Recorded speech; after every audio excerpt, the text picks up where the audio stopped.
Hey, how's it going, everybody? Welcome into the SFS channel here. My name is Gavin, and in this video, I'll be breaking down some must-start running backs here that I think have very good opportunities to be key lineup contributors here in Week 16 for our fantasy football playoffs here. These are guys that A, either have good matchups that we like, B, potentially have increased roles in their offense due to some changing situations. Whatever the case might be, there's a reason that I like these players here, and we're going to break all that down and more in today's episode. So if you're new around here, make sure you head on down, smash that subscribe button, turn the bell on as well, and like today's episode before we get started. With that being said, let's dive right on in and talk through our first player I'll be starting here for Week 16 at the running back spot. All right, here, let's start out today's episode with J.K. Dobbins, Baltimore taking on Atlanta at home here. Now, this is going to be kind of an interesting start off to today's take. We're going to actually talk about some negatives and then spin that into why I actually view these factors as a positive for Dobbins heading into this Atlanta matchup. So first and foremost, unless, let's just put it this way. If you're very plugged into fantasy football right now and obviously what's going on in the space, talking J.K. Dobbins, the first thing you probably think of is his lack of explosiveness in the open field and the fact that, the tape he is putting on is clearly not representative of what he once was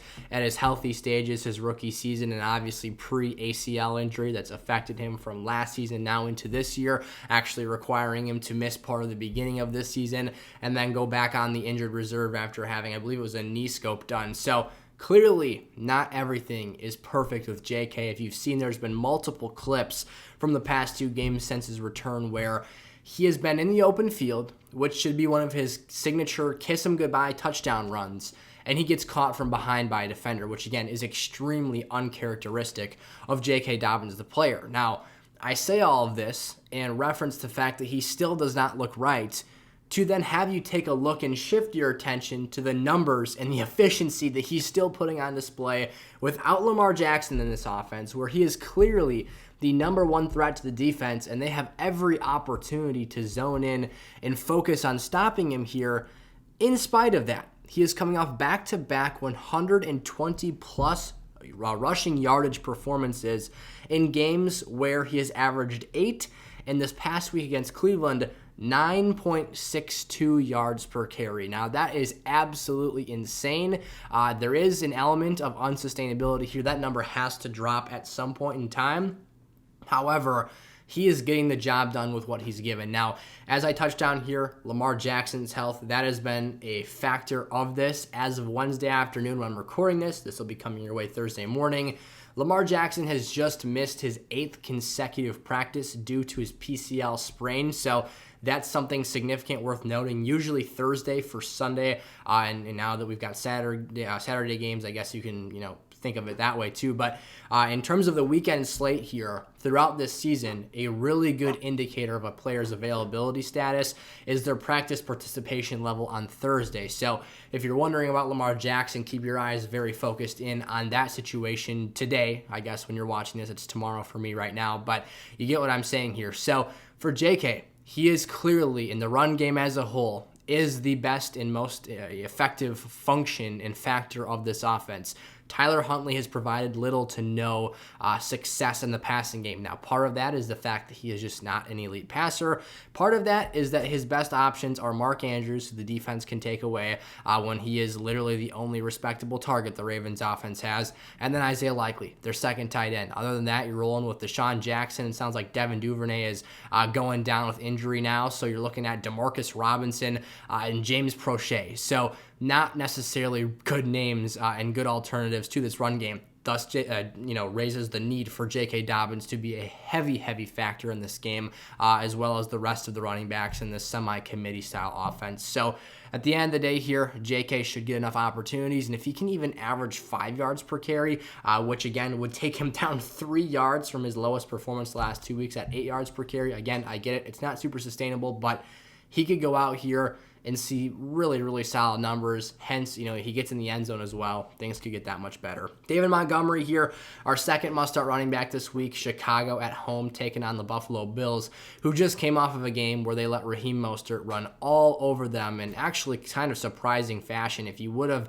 all the talk all week was how Tua was going to struggle, how the Miami passing offense wasn't going to be super effective. Now, it wasn't really a super snowy game for much of that game. I believe it started like mid-fourth quarter is when things really started coming down here. But anyways, I say that to come around to this point that if the expectation was that the passing offense would struggle for Miami, you would think that they would zone in a little bit more than usual to play and defend the run, which was successful from the first drive going forward. And Raheem Mostert ended up having, I believe it was a $136 on the ground in the absence of Jeff Wilson. So clearly, we have just a week ago on a Saturday night a sample of a team running in extremely effective fashion against this Buffalo defense. Now bring forth David Montgomery here, who has been a player that at times in his career has been very capable of handling the load for this Bears offense and really being the engine behind things.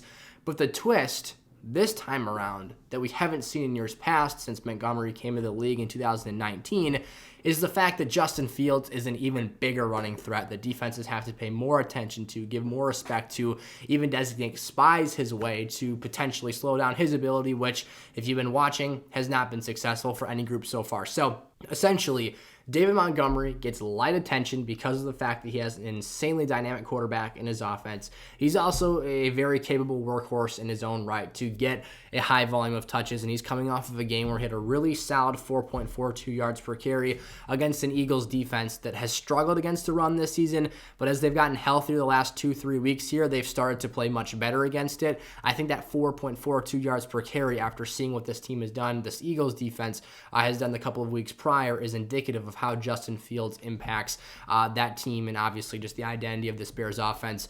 As I've pointed out throughout many times this season, even in instances where I'm watching Chicago in extremely negative game scripts, down multiple scores late in the game, they continue to hand the football off. They continue to run the ball because they know that they don't have a super dynamic downfield passing game. So all across the board, I like this matchup. The only potential, risk to me that is being added into the situation this week is Khalil Herbert's return.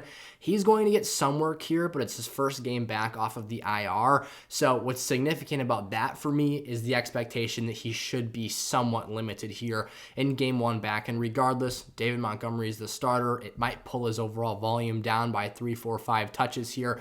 But if he's somewhere between the 15, 16 touch range at a floor value, I think that that's still a really solid opportunity in the red zone. Obviously, this team's running the ball as well. So plenty of chances to come through and prevail here as a running back too. I'll take Raheem Mostert for Miami in a second consecutive week here, this time against the Green Bay Packers. Now, this Packers defense has stunk all season long defending the run. It's one of the reasons I had Cam Akers of the Woeful Rams offense as a must-start in Week 15 here, which we just had on Monday Night Football, and he went out there, was pretty effective, pretty efficient. Akers actually averaged 5.42 yards per carry against this Packers team and added 35 receiving yards as well. So Miami clearly showed they can run the football last week against Buffalo in those snowy conditions. And then you've got the fact that Mostert is basically a one-touch torpedo that can just go out there and be insanely explosive. And this Packers team could legitimately have very, very big struggles containing him. He's actually a player. This is, 3 seasons ago now. But in 2019, and I hate to reference this because it's not super relevant to today, but Raheem Mostert did go for over 200 yards and 4 touchdowns in the NFC Championship game against this Packers defense, which has roughly about half of the same personnel, I'd say, as they did at that time. Now, a lot of the defensive linemen and linebackers that are probably primarily involved in the run-stopping process are no longer still there, but obviously key parts like Kenny Clark, Preston Smith, guys like that are still incorporated into this team. But regardless, and nonetheless here, this team has probably nightmares still about Raheem Mostert, and with how Miami has run the ball and the fact that he has kind of reshuffled the backfield mold in pecking order as of late. He over Jeff Wilson, I feel, is a strong play, especially with Jeff's injury still being part of the process here. And obviously there's a potential for him to play this week, but If not, all the better for Mostert in his stock for Week 16. Jerick McKinnon, Kansas City taking on Seattle in Arrowhead this week. Now, weather conditions have the potential to get a bit ugly in this game. It's still early in the week, so it's really hard to tell specifically what's going to happen here. But this is a matchup that on paper is a dream for any fantasy running back. Seattle against the run has been very, very below par this year. Now, for Jerick, that's not typically the thing that you think of as his strong suit here. And if we look back at exactly what's been happening as of late, McKinnon has been dominating and has scored back-to-back 28.5 plus point scoring games off of his receiving involvement. These numbers are just gaudy. So first and foremost here, he's outsnapped Isaiah Pacheco in back-to-back games. That is important because now you've got consecutive games worth of sample size here to take and pull from in terms of the Pacheco versus McKinnon debate. I was a week late on this here, obviously, as it's the first time I'm coming around to it. I saw the first game here in this stint and assumed that Pacheco last week would come back out as the team starter. Now, he did get a nice amount of rushing attempts. He did have a solid yardage output, but he doesn't offer as much upside as McKinnon does, catching the football, getting out in space, and being that same level of explosive player. Now, McKinnon has had a 57 and 62% snap count percentage in the past 2 games. So again, showing over 50% involvement in your offense is a very impressive indicator, and especially when both of those games he, as I said, did outsnap Pacheco. So the impressive part here, 17 targets in his last 2 games where he has caught 15 passes in each of those contests. McKinnon has gone well over 150 receiving yards collectively in those 2 games and has clearly established himself as the best receiving back out of this backfield. So you've got an all-around dynamic player here, a guy who has come on very late in the season as a potential contributor. Take advantage of what he provides your lineup the opportunity to do here, because he is a very, very special player for this Chiefs offense. I would say, obviously, a 30-year-old running back that's had injuries and bounced around from team to team, isn't, this generational talent, but he fits, and he fits very well into what this Andy Reid, Patrick Mahomes style offense does with spreading the ball out and obviously getting players into space. Finally, Miles Sanders here. This is a guy that laid an absolute stinker in Week 15. Hopefully he didn't cost you any fantasy playoff matchups here. But even in this on-paper tough matchup against Dallas, I feel like we're talking Cowboys every single freaking week here on these running back episodes. But man, I can't get enough of these underrated running back plays against this Dallas defense. Even Travis Etienne last week, who started off awful, lost a fumble early in the first quarter in that game, comes out and runs for over 100 yards here and gets, his dues made up for despite the crappy start to the game. So for Miles Sanders here, there's a few things going his direction that I like here. First and foremost, Jalen Hurts is questionable, doubtful, unlikely, whatever you want to call it, for this week's matchup. It's still kind of blurred lines. Heck, maybe he ends up playing in some sort of this is going to sound weird, limited fashion. By that, I mean not necessarily as many rushing attempts for Hurts, just to try and keep him clean and not injured from obviously taking shots from these really fast and quick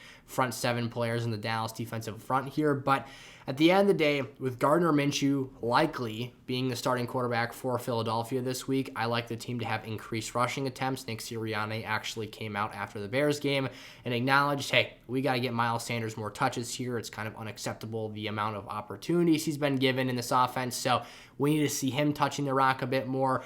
And then, obviously, with Minshew, you're playing an elite pass rush here, a ball-hawking secondary. You don't want to ask Gardner Minshew to beat this Dallas Cowboys team on the road. You're going to ask your run game to help you out with that. So I think it's a very safe 18 to 20 touches for Miles Sanders this week. I think the efficiency, as it always is above 4 yards per carry. I shouldn't say always, but very consistently is above 4 yards per carry. He's been very well known for his efficiency in basically every season of his career here.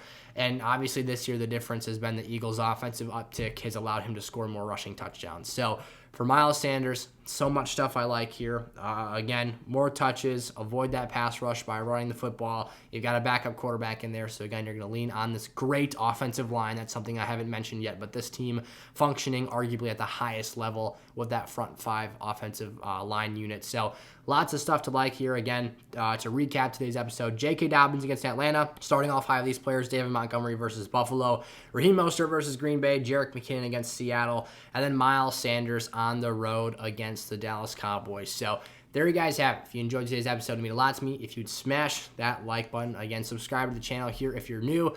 All questions are welcome down below. I'll get back to as many of you as I possibly can. Also, we've got that Discord server, as I touched on in the beginning of today's episode.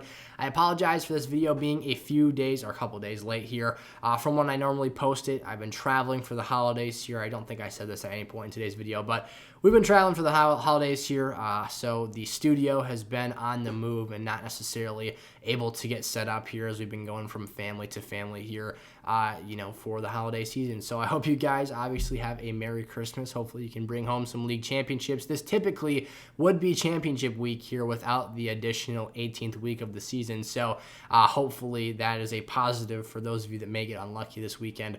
You don't want to ruin that Christmas cheer with an unfortunate playoff matchup here. I guess you could still, of course, lose in the divisional round and be equally as sucky. But regardless, we're looking for dubs this week. We're looking to bring home trophies and obviously some fantasy football jewelry here. So thanks so much for tuning in, you guys. Our receivers episode is out today as well. Make sure to go check that out, and I'll see you there. Peace out.